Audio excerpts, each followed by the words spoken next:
ঘোড়ার মাংস খাওয়া জায়েজ কিনা, ঘোড়ার মাংস হালাল না হারাম, স্বামী স্ত্রী জামাতে নামাজ পড়ার নিয়ম কি, জামাতে নামাজ পড়া যাবে কিনা, টিকটিকি মারলে কি সওয়াব হবে নাকি গুনাহ হবে, রাতের বেলা জানালা খুলে ঘুমালে কি ক্ষতি হয়, যে স্বপ্নগুলো দেখলে জীবনে আর অভাব অনটন থাকবে না এমন স্বপ্ন, তার ব্যাখ্যাগুলো কি। অত্যন্ত অত্যন্ত গুরুত্বপূর্ণ কিছু প্রশ্ন, জীবন ঘনিষ্ঠ, জানতেই হবে এমন কিছু বিষয়, প্রত্যেক মানুষের বিষয়গুলো জানা থাকা দরকার। যেমন টিকটিকি মারলে সওয়াব হবে কিনা, হাদিসে এ সম্পর্কে কি বলে, তেমনি ঘোড়ার মাংস খাওয়া জায়েজ কিনা, এটি হালাল নাকি হারাম প্রাণী, তেমনি রাতের বেলা যদি কেউ জানালা খুলে ঘুমায় তাহলে কি ক্ষতি হয়, তেমনি ভাবে অনেক স্বপ্নই এমন আছে যেগুলো আল্লাহ তাআলা সুসংবাদ দেন, দেখলে বুঝতে হবে আপনার অভাব অনটন আর থাকবে না জীবনে। এবং স্বামী স্ত্রী জামাতে নামাজ পড়তে পারবে কিনা, পড়তে পারলে সেটার নিয়ম কি, বিস্তারিত আলোচনা করবে ইনশাআল্লাহ। সুতরাং মনোযোগ সহ ভিডিওটি শেষ পর্যন্ত দেখুন, অন্যথায় কোনো বিষয়ে ভুল বোঝার সম্ভাবনা থাকে। আর সরাসরি কোনো প্রশ্ন করতে বা লিখিত কোনো বিষয়ে সমাধান নিতে ফতোয়া বিভাগে স্ক্রিনে দেওয়া নম্বরে ইমো অথবা হোয়াটসঅ্যাপে যোগাযোগ করবেন। আর ভিডিওটি যাতে ইউটিউব অন্যদের কাছেও পৌঁছে দিতে বাধ্য হয়, এজন্য ভিডিওতে একটি লাইক দিয়ে চ্যানেলটি সাবস্ক্রাইব করে দিবেন। তো আমরা সরাসরি প্রশ্নের জবাবে চলে যাই। প্রশ্ন ছিল, টিকটিকি মারলে কি সওয়াব হবে নাকি গুনাহ হবে? শায়েখ মুফতি হাবিবুল্লাহ হুজুরের তত্ত্বাবধানে পরিচালিত সুন্নাহ শপিং আপনাদের জন্য নিয়ে এলো একটি প্রিমিয়াম কোয়ালিটির সুন্নতি প্যাকেজে থাকবে উন্নত মানের টুপি, তাসবিহ, মিসওয়াক, আতর, সুরমা, মা বোনের জন্য হাতমোজা, পামোজা এবং নবীজির 1000 সুন্নাতের একটি পকেট বই। আর সব কিছু পাবেন একটি আকর্ষণীয় গিফট বক্সের ভিতর। সুতরাং 8টি সুন্নতি জিনিসের এই প্যাকেজটি নিতে পারেন নিজের জন্য, পরিবারের জন্য বা প্রিয়জনকে গিফট করার জন্য। দাম মাত্র 390 টাকা। অর্ডার করতে স্ক্রিনে দেওয়া ইমো অথবা হোয়াটসঅ্যাপ নম্বরে যোগাযোগ করুন। টিকটিকি মারলে কি সওয়াব হবে নাকি গুনাহ হবে?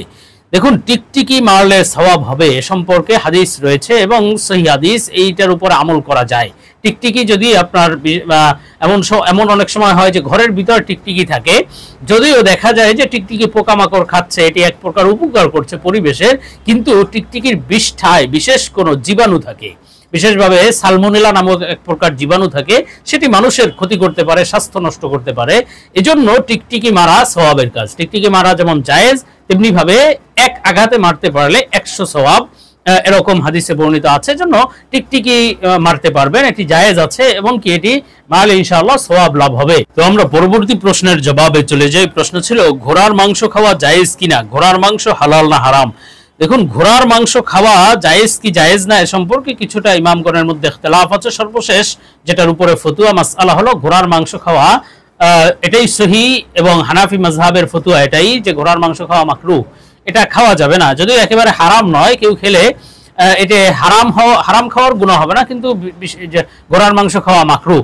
সুতরাং এই কাজ থেকে বিরত থাকাই ভালো। তো আমরা পরবর্তী প্রশ্নের জবাবে চলে যাই। প্রশ্ন ছিল, রাতের বেলা জানালা খুলে ঘুমালে কি ক্ষতি হয়? দেখুন, রাতের বেলা ফুয়াইসিকা, বিভিন্ন খারাপি পৃথিবীতে সরায়াত করে ছড়িয়ে পড়ে, তো মানুষের এটা ক্ষতি করতে পারে। এই সমস্ত বিষয়গুলো বিভিন্ন খারাপ প্রভাব আসতে পারে। সুতরাং প্রয়োজন ছাড়া জানালা দরজা এগুলো খুলে ঘুমাবে না। এছাড়া চোর ডাকাতের ভয় তো আছেই।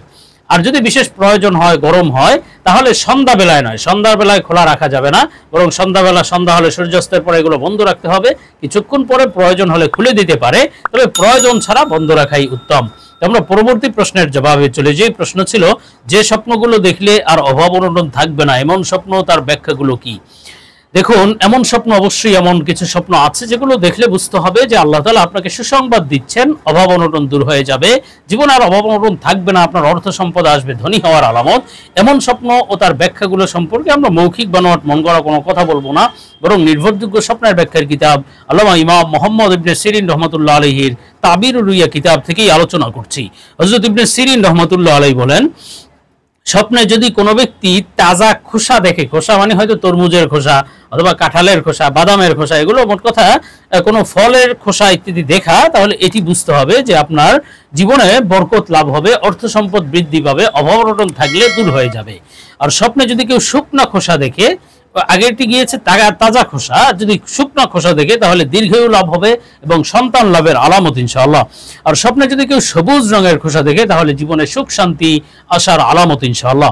আর স্বপ্নে যদি কেউ স্বর্ণ অথবা রূপার খনি পেতে দেখে, মাটির নিচে কোনো গুপ্তধন পেয়েছে, এই ধরনের স্বপ্ন দেখলেও বুঝতে হবে আপনার জীবনে আর অভাব অনটন থাকবে না, আল্লাহ তাআলা আপনার জীবন থেকে অভাব অনটন দূর করে দিবেন এবং আপনাকে পুত্র সন্তান দান করবেন। এবং যদি কোনো ব্যক্তি অবিবাহিত কোনো ব্যক্তি এই স্বপ্ন দেখে বুঝতে হবে এটি শীঘ্রই বিবাহ হওয়ার আলামত, আর বিবাহিত ব্যক্তি দেখলে পুত্র সন্তান লাভের আলামত। তেমনিভাবে স্বপ্নের মধ্যে যদি কোনো ব্যক্তি খুঁটি দেখে, ঘরের স্তম্ভ খুঁটি যেগুলো আছে এগুলো যদি বানাতে দেখে অথবা যে কোনোভাবে খুঁটি স্বপ্ন দেখা, এটি জীবনে সুখ শান্তি আশা শক্তিশালী হওয়া এবং সৌভাগ্য ও সম্পদ লাভের আলামত, অর্থাৎ শীঘ্রই আপনার জীবন থেকে অভাব অনটন দূর হয়ে যাবে ইনশাআল্লাহ তাআলা। তেমনিভাবে স্বপ্নে যদি কেউ গোশত খেতে দেখে, ছাগলের গোশত খেতে দেখলে এটি হালাল অর্থ সম্পদ লাভ হবে, অর্থাৎ আপনার অভাব অনটন দূর হবে, সেই টাকা হবে হালাল টাকা। আর যদি কেউ গরুর গোশত খেতে দেখে তাহলে বুঝতে হবে এটি অসচ্ছলতা লাভ, অসচ্ছলতা অভাব অনটন দূর হয়ে যাওয়ার আলামত ইনশাআল্লাহ। তেমনিভাবে স্বপ্নে যদি কোনো ব্যক্তি গাধার পিঠে বসতে দেখে এটিও নেতৃত্ব লাভ, ক্ষমতা লাভ এবং অভাব অনটন দূর হয়ে যাওয়ার আলামত, ধনী হওয়ার আলামত। তবে যদি গাধার পিঠ থেকে পড়ে যেতে দেখে তাহলে দারিদ্রতা আসবে, অর্থ সম্পদ নষ্ট হয়ে যাওয়ার সতর্কবার্তা। আমরা পরবর্তী প্রশ্নের জবাবে চলে যাই। প্রশ্ন ছিল, শেখ, স্বামী স্ত্রী জামাতে নামাজ পড়তে পারবে কিনা, পড়ার নিয়ম কি? দেখুন, স্বামী স্ত্রী জামাতে নামাজ পড়া জায়েজ আছে, জামাতে নামাজ পড়তে পারবে। এবং হ্যাঁ, এক্ষেত্রে একটি বিষয় লক্ষণীয়, সেটি হলো স্বামীর জন্য তো আসলে উচিত হলো মসজিদে গিয়ে জামাতে নামাজ আদায় করা। সে প্রয়োজন ছাড়া ঘরে বসে নামাজ পড়া এটি মাকরুহ। ফরজ নামাজ অবশ্যই মসজিদে গিয়ে জামাতে নামাজ আদায় করা সুন্নতে মুআক্কাদা বা ওয়াজিব বলা হয়েছে, সুতরাং এটার অশেষ গুরুত্ব রয়েছে। সুতরাং প্রয়োজন ছাড়া পুরুষ ব্যক্তি ঘরে নামাজ পড়বে না। হ্যাঁ, এমন হতে পারে যে এখন তার বাহিরে বা মসজিদে নামাজের সুযোগ নেই, যে কোনো কারণে আশপাশে মসজিদ নেই, অথবা মসজিদে জামাত শেষ হয়ে গিয়েছে যে কোনো কারণে, তখন স্ত্রীকে নিয়ে জামাত করা জায়েজ আছে। এক্ষেত্রে নিয়ম হলো স্ত্রী পিছনের কাতারে দাঁড়াবে এবং স্বামী সামনে দাঁড়াবে। যদি সন্তানাদি থাকে তো তাহলে তাদেরকে নিজের সাথে বা পিছনের কাতে দাঁড়া করাবে, এর পিছনে মহিলা তথা স্ত্রী দাঁড়াবে।